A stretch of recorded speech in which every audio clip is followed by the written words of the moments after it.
So my name is Frank, this is Bayman. We're the 340 crew, and today we're talking more about PCA, and it's still fall, although winter, because you can see the snow in the mountains finally. Thank goodness, yay!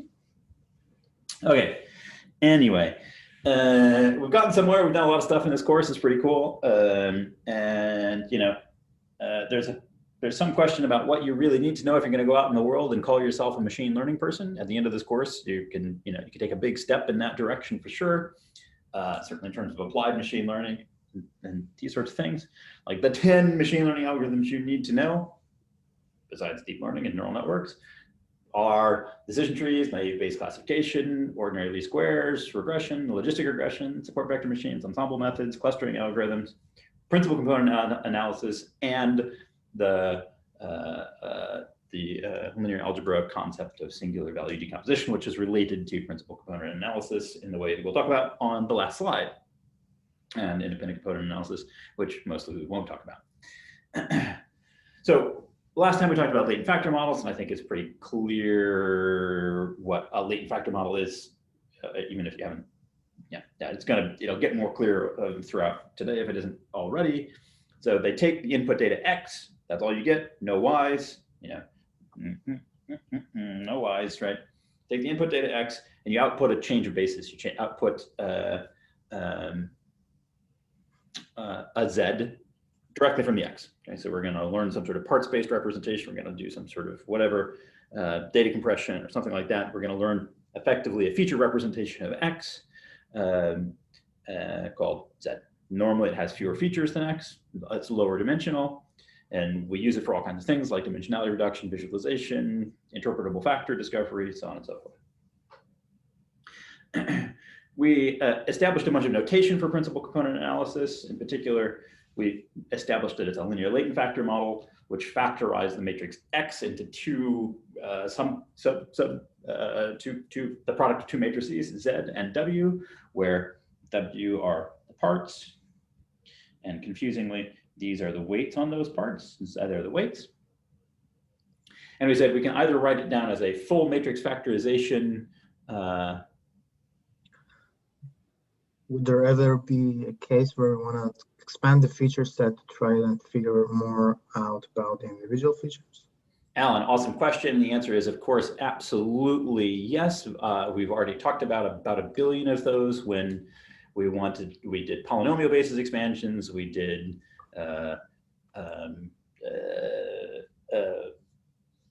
kernelized methods, which actually had an infinite number of features, that sort of thing. So absolutely yes. Yep, that is the case. In PCA in particular, it's not going to make any sense at all to talk about increasing the number of features, as we'll see later today.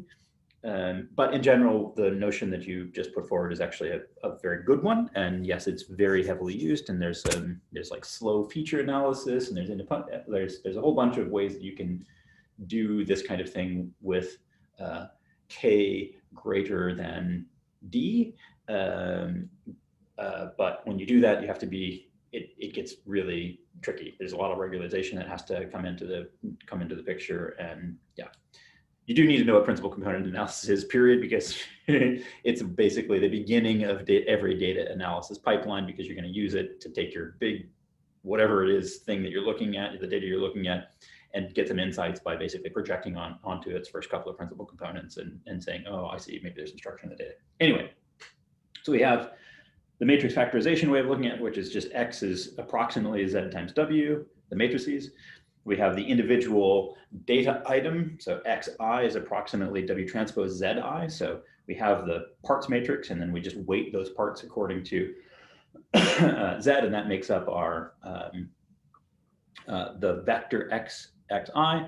Or we can look at reconstructing Xij, which is sort of clear when you look at the W transpose Zi, that the jth element of the vector Xi is just the inner product between the jth column of W and Zi, okay? And we should think of the rows of W as K fixed parts. These parts are used to recreate all of the examples, and Zi are the part weights, for example, for example, xi. So how much of each part to use. So again, we have some image, xi, and we're going to write it as the weighted combination of parts. Okay. So the parts are called the principal components or factors or basis vectors or whatever. And the weights are the loadings. Okay.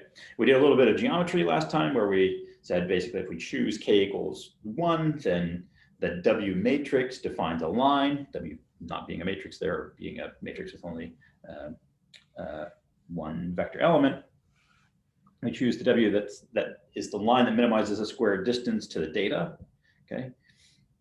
You can think of this as being a rotation a rotation and then a projection. So the W is a vector that you rotate your frame onto, and then you project. The Z's are the projections or the locations along the projection.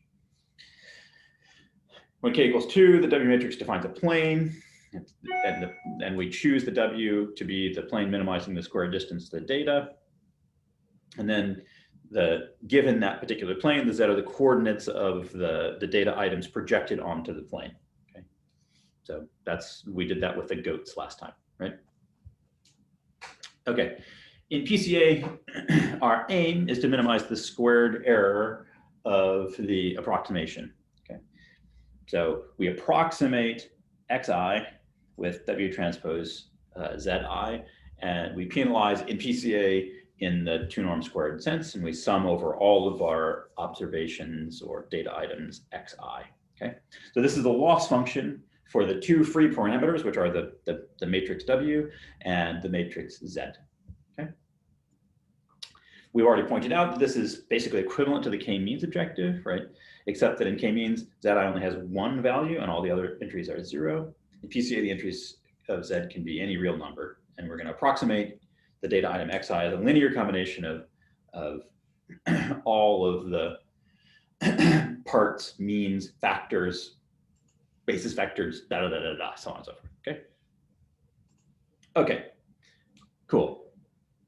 So we can write this objective function a bunch of different ways. We can take, whoa, hello. We can, penalize or the difference between the approximation in terms of W transpose Zi minus xi, 2 norm squared. Or we can expand out what's going on here by just writing it as a sum over the D elements of xi. And we've already said how we approximate xij. That's what the inner product between wj sup j and Z sub I. Okay. When you look at it this way, it's kind of like PCA is solving D regression problems or N times D regression problems, right? Or for every data item, you're solving D regression problems, right? Each Wj is trying to predict column xj from the basis Zi, right? So the output Wi that we're trying to predict here is actually the features. So this is going to be a little bit, so like when we think about the regression problem, if you look at this as a regression problem, this would be the output. This would be the input, and these, one of these would be the weights and one of these would be the inputs. Doesn't really matter. I think probably I got that backwards there, but that doesn't matter. Because in this case, we're learning these and we're given this. Okay, so we're somehow given the output of this regression problem. Okay. Okay, so we got a bunch of different ways to write the PCA objective function. We can approximate xij by the inner product between these 2 vectors, W sup j and Z sub I. We can approximate the individual data item xi by W transpose Zi, or we can approximate X, the whole matrix, by Z times W, take a difference between the 2 and take the Frobenius norm squared. Okay, cool. In PCA, we are going to assume, for a lot of reasons, that the data is centered. Each column of X needs to have mean 0. It's easy to do this. You compute the empirical average of the training data over the columns. You sum over the columns, divide by n, and then you just subtract off the mean for every one of the data items in the corresponding column. And there are other ways to do this, but they end up being equivalent to centering the data. Okay. this is an important little bit right here. So at the end of training, which we haven't talked about how to do training yet, but given your vast machine learning experience at this point, you should be able to look at a loss function. Okay, yeah, here we go. Here's a question. Okay, right now, Payman, standing in for the class, how do we fit this loss function?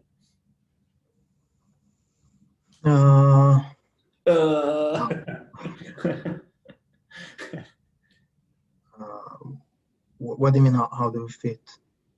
Like what optimization technique? Solve the system. Oh boy, we got a lot of bad. Okay, I see. A Star Wars character says gradient descent. Yeah, we could do gradient descent. So solve the system. Which system are we going to solve? Ramon, Tobias, Payman standing in for them. Which system would we solve exactly? I don't know. What do you mean the system? WX. I switched my gradient descent. Good. Okay. So the system is weird, right? These are the unknowns, right? We don't know these, right? So we're not solving this system. So basically, if you look at these, you say, okay, well, I could do some sort of gradient descent on W and Z, and maybe I do them simultaneously or independently or something like that. But these are all differentiable with respect to W and Z, and maybe you could actually solve the system if you assume that you know W and then update Z, and then so it's if you look at this, this is least squares in both directions, right? So there is a least squares but Z and W are both unknown. So you have to, solve it using least squares techniques for Z, and then you have to solve it using least squares techniques for W. You have to alternate between them if you're going to do that, or you can do just gradient descent in both of them simultaneously, or you can do stepwise gradient descent. But the point is, we have an objective function. You all know how to deal with objective functions at this point. We'll actually go through this as well, but you should be aware that, like you can totally do this, right? Also, when you start looking at this, you should be like, oh, look, there's a squared function here. What if we make this robust regression instead? Can we do cooler things with this? So on and so forth. So our take on PCA is a little bit different than the standard statistics take, or maybe a classical take on PCA, which is we're really focusing on the loss function, not how to solve it, right? We'll talk a little bit about one way to solve it today, but really you should be thinking, okay, we can write down the PCA objective function in this way. That means that we can think about regularizing it in different ways. We can think about different losses. We can think about different likelihoods. We can, okay, all the stuff that we've been talking about applies to PCA, okay? Anyway, at the end of training, however you end up training it, right, the model, as it were, is the means that you compute over your data items, right? The mu j's, and the W matrix. So those are the parts that you learn in order to represent your data, okay? So if you want to predict in PCA, right, if you're given some new data and you'd like to figure out what weightings of the parts Z tilde make sense, so the weight, okay, right. So we're given, okay, let's just do this, okay? So we're given new data X tilde, we use mu j to center it, and then we use W to form Z tilde. And this should start getting you thinking about what's going on, right? Because to form basically, in order to find Z tilde, we have to, well, let's see here, this is an individual item, right? No, so I just want to make sure that I get the matrix ZW. Right, so we have ZW minus X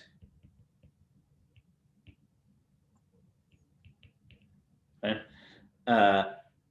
In order to predict, we're calling predict here, right? We have to solve this least squares objective with respect to Z. Now that gives us this right here, okay? And that's how we get our loadings of the parts that we trained using some data matrix X. We get loadings for our new data X tilde, okay? And that actually requires solving this objective, okay? Interesting to think about. Okay, cool. Now, there's some question about how do we pick K, the number of parts? And one part of answering this question is we have to think about reconstruction error, okay? So reconstruction error is basically how close is our approximation. So Z tilde W, that's going to be X hat in our standard notation. How close is that to the centered version of our data X tilde? Okay. So basically we're saying if I just replace the Xi's that in my data with Zi times W for some value of K, this is going to give me some reconstruction error. Okay. This is what motivates how we choose K, right? So it's common to choose K and fairly sensible, and we'll show some examples of this that are fairly compelling. It's common to choose K based on the variance of the individual data items Xij. So the variance of Xij, we just write out the definition of variance. It's just Xij minus the mu ij squared expected value. We assume, because we've centered the data, that mu ij is 0, so it's just the expected value of Xij squared. We can empirically estimate that. That's the sum over n, sum over d of Xij squared divided by n times d, and that's just the Frobenius norm divided by n times d. Okay, cool. So for some given value of K, this thing is going to be an approximation to X. However we fit it, it's going to be some approximation, right? So, yeah, okay. And in particular, this ratio of the variance of errors. So in other words, that's the thing on top is the variance of the residuals, it's the variance of the errors, divided by the variance of Xij, will yield a number between 0 and 1 in ways that will be more obvious when we talk about PCA example applications. If you set the number of principal components equal to D, the size of the original data, right, then you can reconstruct the data perfectly. Okay. In particular, if you just think about effectively W memorizing your data, and if you set it equal to 0, then this term goes away and you have the norm of X over the norm of X. So that's 1. Okay, great. So the point is you want to drive the approximation error down, right? So you want it to be closer to 0. And that means you have to increase K. And as you increase K, you're going to go from the amount of variance remaining to explain from 1 to 0. So what you want to do is if you want to choose, for instance, if you want to explain 90% of the variance, you choose, for instance, the K where the ratio is less than 0.1. Okay.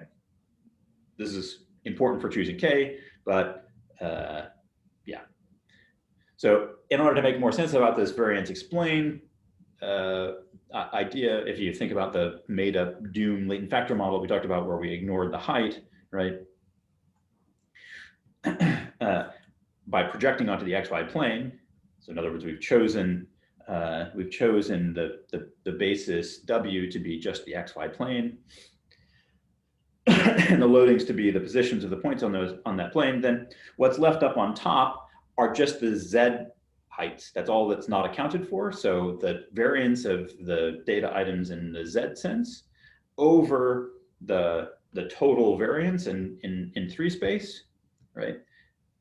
That's going to be the variance remaining in this thing. If instead we made our projection 3D, in other words, we actually retained the 3rd dimension, then the variance remaining would be 0 because we would exact this choice of W of all 3 axes here would mean that we could exactly duplicate the values of X.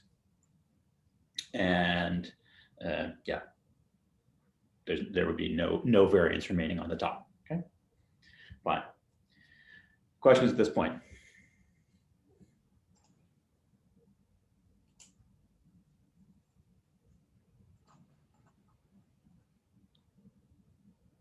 Okay, I'll assume that I'm being unbelievably perfectly clear, if a little bit quick.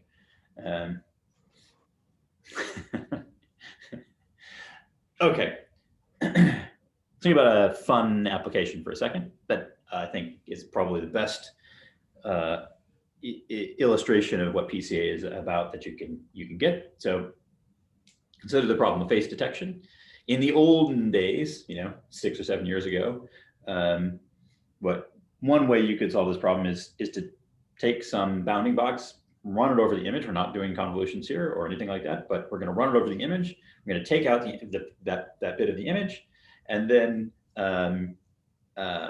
try to reconstruct it from a principal component basis. And if the principal components do a good job of explaining it, then it's a face. In machine learning, the olden days are like 3 weeks ago. The olden days are like one and a half week ago. Whatever came out in archive a half an hour ago, like machine learning is different. So yes, those are the olden days, unfortunately. So you're going to take this, we're going to basically take this matrix, right? We're going to compute some sort of PCA basis, and then we're going to do outlier detection or inlier detection to decide on whether something is a face. Okay, so classic methods use eigenfaces as a basis. There are lots of applications for face detection. Some are more profitable than others. Okay, so what are eigenfaces? This is fun to think about, but also really a nice illustration of what PCA is doing. Okay, cool. So first thing we're going to do is we're going to go take a bunch of pictures of people.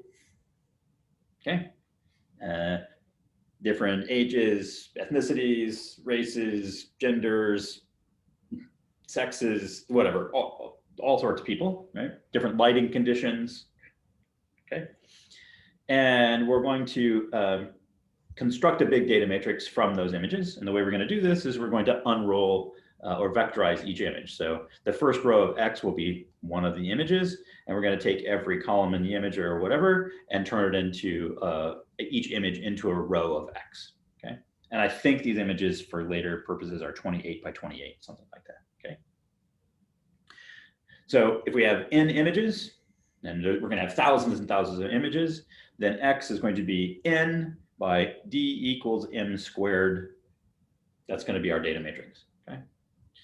Now, the whole point of PCA is that we're going to try to build a parts-based representation of every single data item, and now every single data item is an image. Okay, so we're going to try to build a parts-based representation of an image consisting of k other images, each of which is a principal component, right?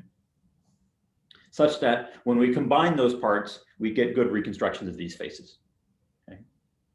And such that that model consisting of the mean face plus the parts is a good mechanism for doing in and out of sample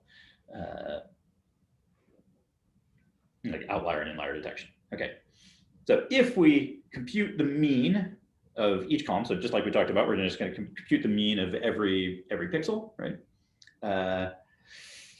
And then that's going to make another row, and then we untransform that. So we chop it back up into columns and transform it back into image shape. That's what the mean image looks like. Okay, you could, fine, all right? So there's the mean of every column unwrapped into image space. And I got myself in trouble in the last lecture. I'm going to do it again because it's, I think, a really fascinating part of human physiology, social psychology, blah, blah, blah, blah, that sort of thing. The average face, yes, terrifying, maybe, but generally speaking, actually deemed to be more attractive. So in fact, when you think of somebody as being more attractive, yes, wait, what? Yes, exactly. So go check that out for the fun of it. Like, attractive people are the more average looking people. It's quite interesting. Okay. So averages are more symmetric. There's there are lots of reasons why, you know, so anyway, we're not going to get into that. This is not a course about social psychology or anything like that. Everybody is a beautiful flower. Everyone is beautiful in their own way, even if you aren't average. Anyway, okay, that's the mean of every image. Okay, great. Now, these are not the images. Cool. These are the top principal components. Okay, so I haven't told you how to fit PCA yet, so on and so forth, but I think there's 100 of these. So there's 1, 2, 3, 4, 5, 6, 7, 8, 9, 10, and there's 10 rows. So there's 100 principal components here. Okay, and we're fitting this on a database of tens of thousands of images. Okay, all right. So the principal components are of the same shape, right? So W is some matrix, which if I get the orientation right, I always get it wrong, is K by D equals M squared. Okay, that could be W transpose, but whatever, you get the idea. Okay.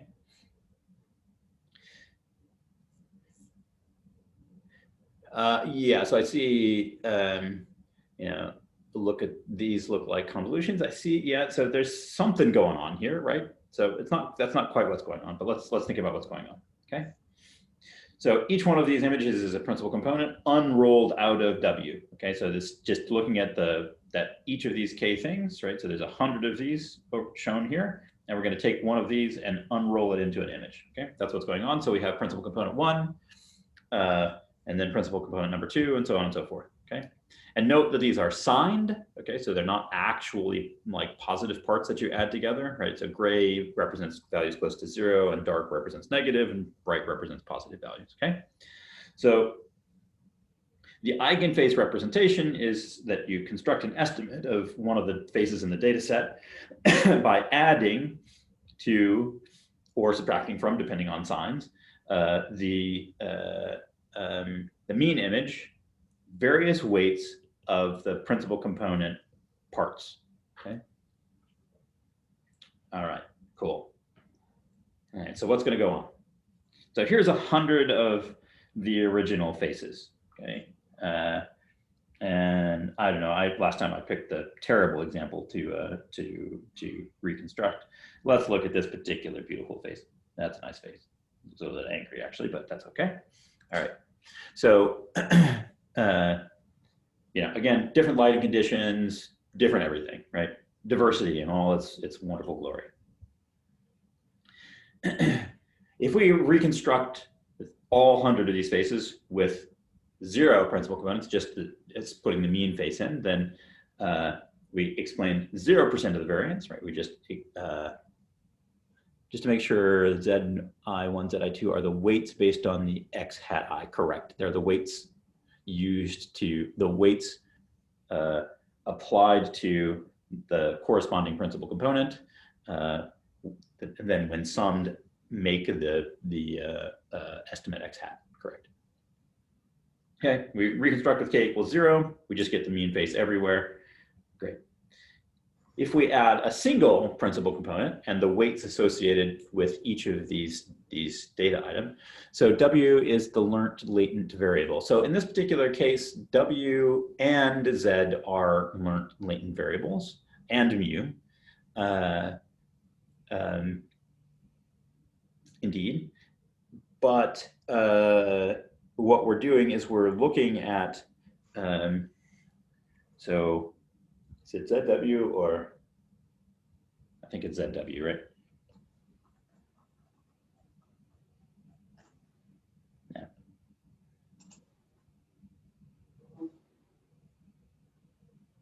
Yep. The W minus X? No, so like this is I'm just making sure that I have it right. So, you know, yeah. So this is our loss for W and Z, right? And what we're doing really remember, we've got an image per row. What we're doing right now is we're looking at Z being 0 and then 1, right? And 1 and D. So we've got just one principal component, and then we're looking at N equals 2 and K equals 2.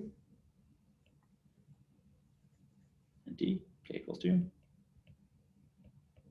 So on and so forth. And increasingly adding more and more dimensions to more and more principal components, basically. So you fit W and Z, and now we're just looking at what if we throw away all but the first principal component, or all but the first two principal components, or whatever, okay?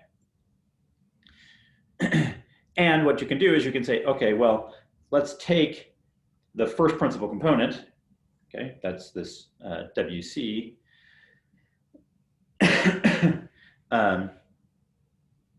and look at where the image is projected, right? And that's the weight that you get, right?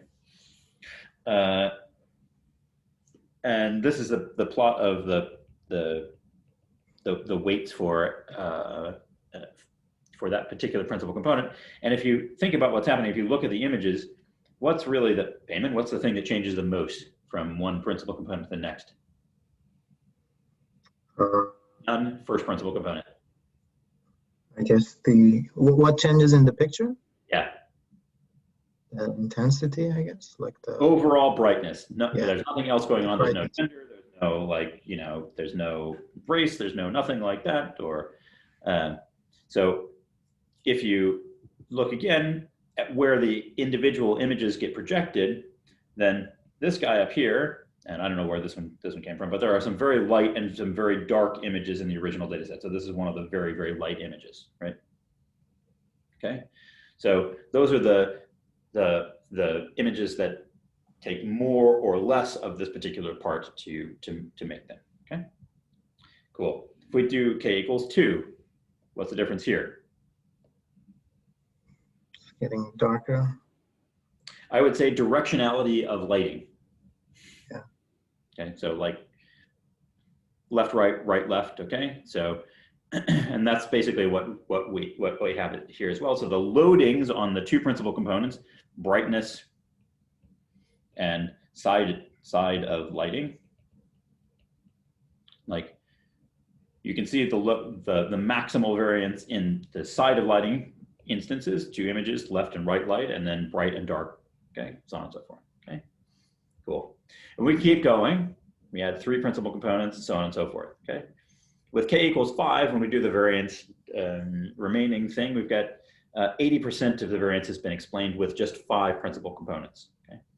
But that's not enough to necessarily distinguish individuals or do other sort of classification things. At 10 principal components, we've got 85%, 21 gives us 91, and if you go all the way to 54 principal components, and that explains 95%, that explains 95% of the variance. So did we just guess the axes in this case, or do we know what each PC represents? So the fun thing is that quite often when you go in and look at the principal components of particular data, they are interpretable in some kind of a way, or can be, or are often interpretable in some kind of a way. So did we just guess the axis? No, we fit the axis using principal components. However, when we examined that axis had some sort of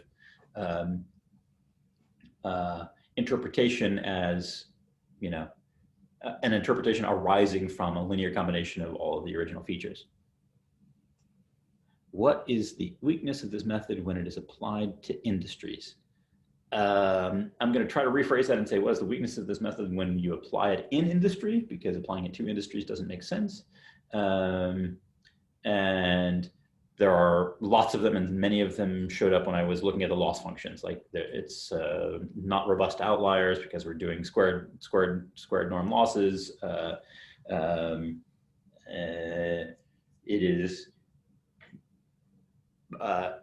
It is not actually positive only, so it's negative parts don't actually really make sense most of the time. The axes may not be interpretable, so on and so forth. Does being able to do this tell us about the entropy of the original image set? So entropy is a function of a distribution, right? So you know the entropy of the original image set. It's we assume that they're IID over 10,000, and you just compute the entropy of a uniform discrete distribution over 10,000 images or something like that. Uninteresting. It says nothing about the actual entropy of the actual image generating distribution for faces. Okay. So the point is that the point is that we can take, you know, so again, I think I said these are, I mean, 32 by 32, right? These 20. are 32. Yeah. 28. Is it 28? Yeah, doesn't matter. I think if you take the square root of 1024, I think it's 32. Not sure, but yeah, seems about right. So the point is that if you're going to do classification, right, you know, of these images in whatever ways you want to classify them.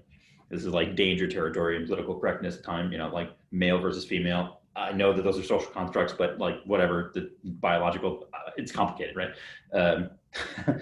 Any of the, you know, bushy eyebrows, not bushy eyebrows, whatever. Like there's things that you might want to classify. There's a like CFAR Celeb A data set. Classifying faces for various attributes is very, very important for lots of things. Identifying individuals is one of them. But if you wanted to write a classifier, just looking at the reconstructions, you get the sense that these 54 values, in other words, the ZI values that correspond to constructing this face or so on and so forth, that's a pretty good representation of the data. And you can probably actually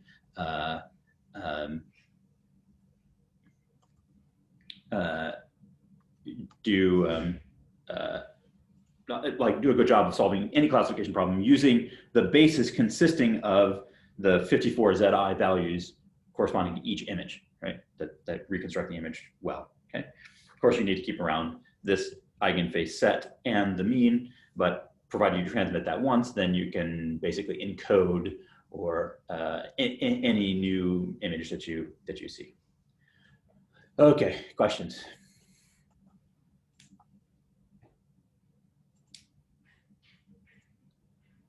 I'm sorry, I'm just a little confused. So when we actually fit the PCA, let's say k equals 10, we will get just a matrix. We were not going to get a separate PC1 through 10, right?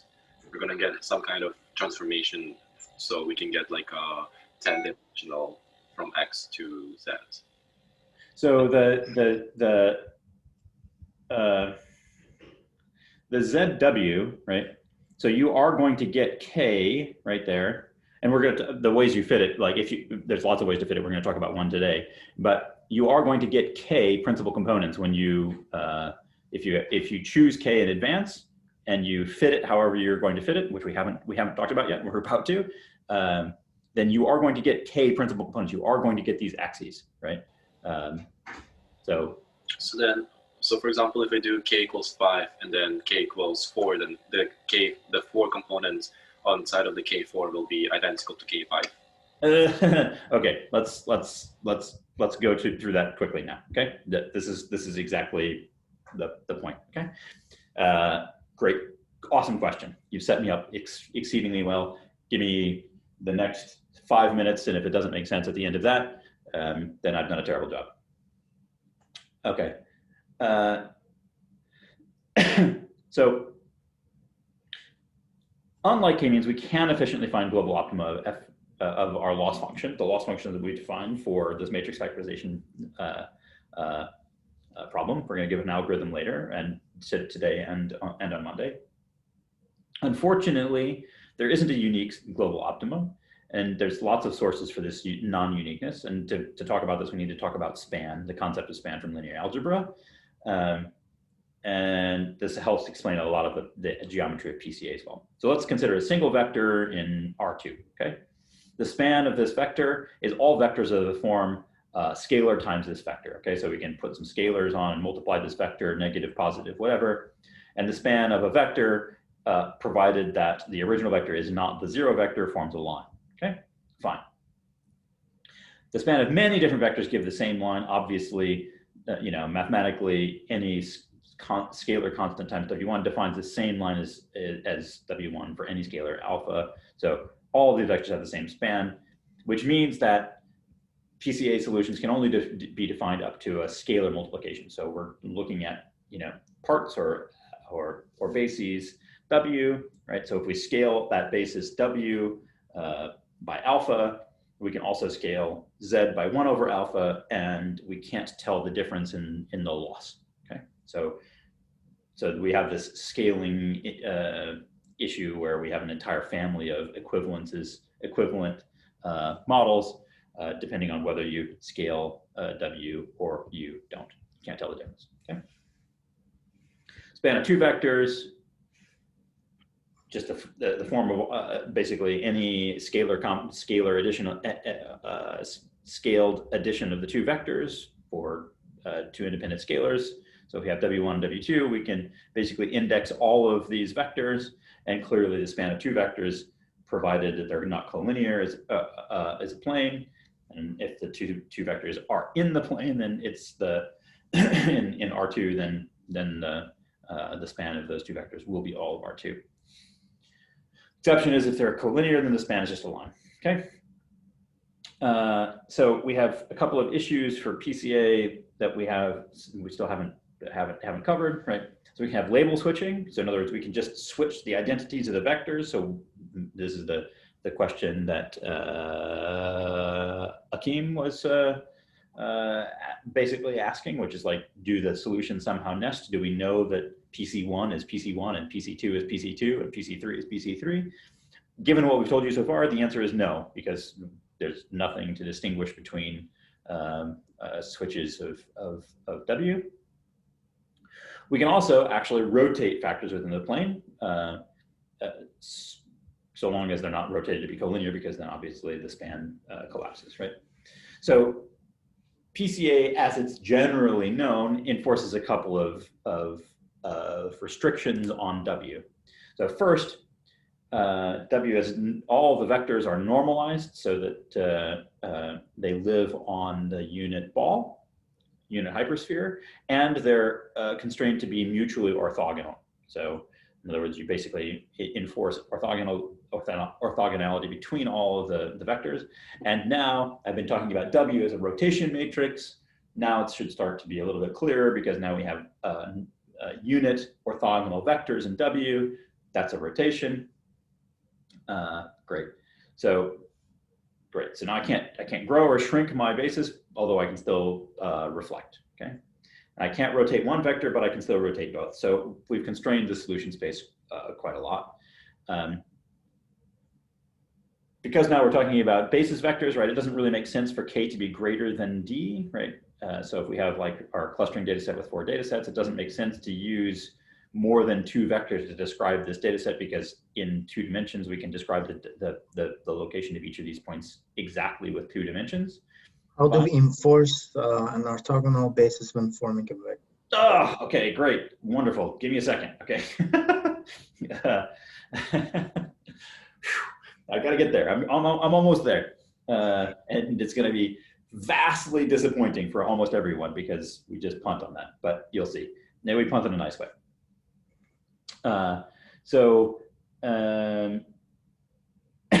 In higher dimensional spaces, span of 1 vector is a line, 2 is a plane, 3 is a 3D space, right? And this is basically how the W matrix in PCA defines line spaces, blah, blah, blah, so on and so forth. As we increase K, we add an extra dimension to the subspace.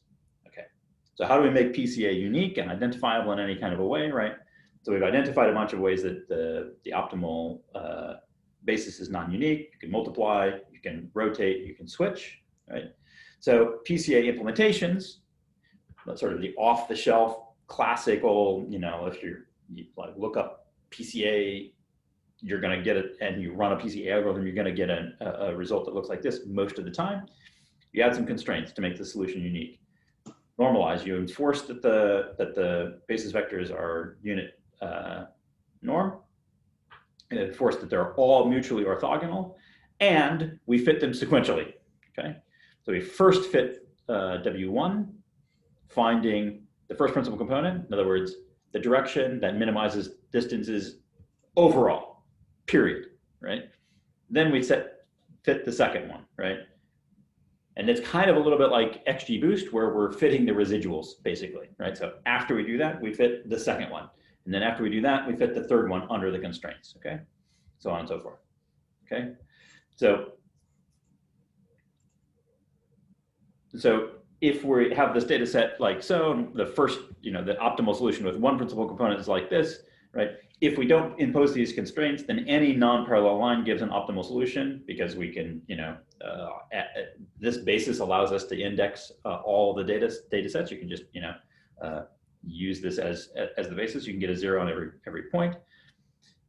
It's an optimal solution to the PC, the principal component objective function, but it's not orthogonal, right? An orthogonal solution that's not optimal looks like this, right? You just use the original axes. The principal components have nothing to do with the data. What the constrained optimized principal component analysis loss function optimization routines give you is an orthogonal sequentially fit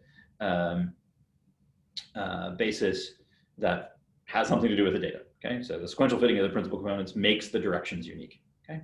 So how do we fit it? It's tan, right? It's a little frustrating, but that's how it is, right?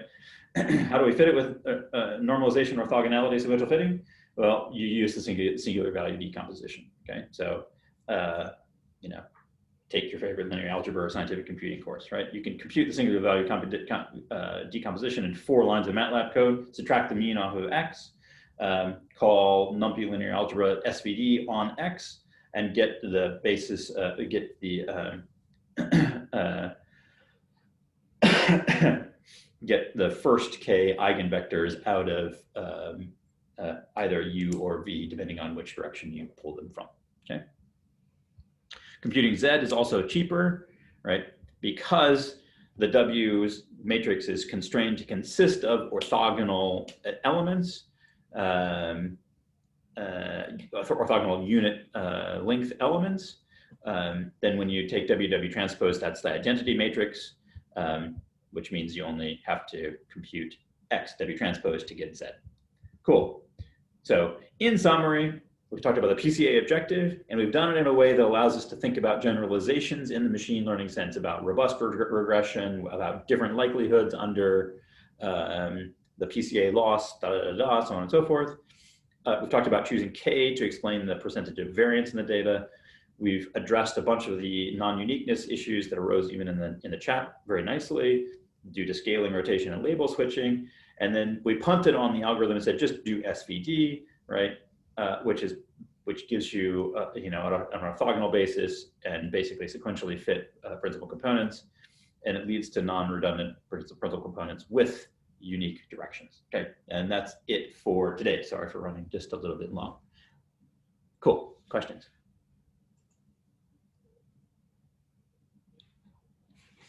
So the singular value decomposition is going to give you, okay, great. There's a whole bunch of stuff, right? So if the data is full rank, then there are no, 0 eigenvalues, right?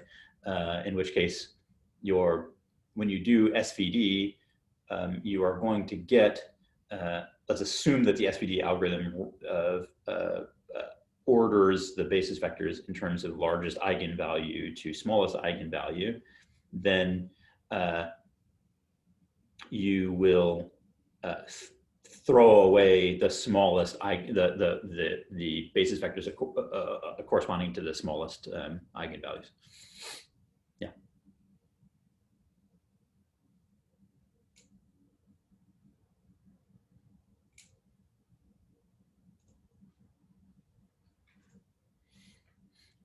Just for the fun of it, I was looking back. I got the question about singular value decomposition in the last lecture, and I totally barfed on it. I was like, oh, I can't even remember singular value decomposition. But just for the fun of it, I was looking back at the old ways that I would talk about PCA when I was a statistics professor, and it's a very, very different approach. But the same thing happens, right? You can talk about PCA in terms of a solution where you do constrained optimization with the Lagrange multipliers and sequential fitting and yada, yada, yada, so on and so forth. And, you know, you can do all sorts of stuff. And at the end, you're like, okay, at the end, go off and get your favorite singular value decomposition package and run it. And that's gonna do it.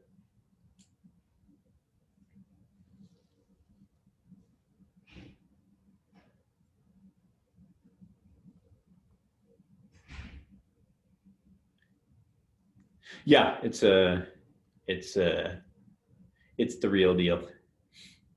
Mark won't let me do this, so in this course, you're all lucky. Just wait until you take 440 from me. If you do, then you'll get the maths.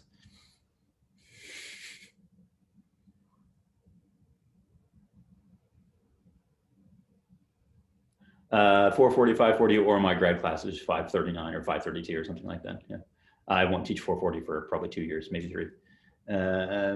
Just wondering, could there be a discussion about? Yeah, to be perfectly honest, I'm curious as well. I've talked a bunch about it with the TAs.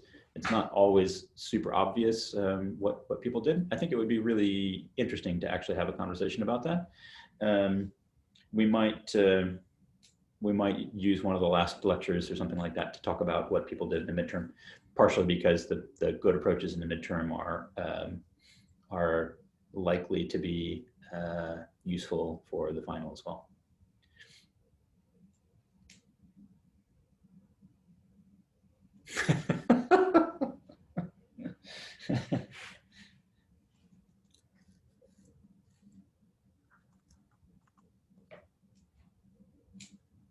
All right, any other questions?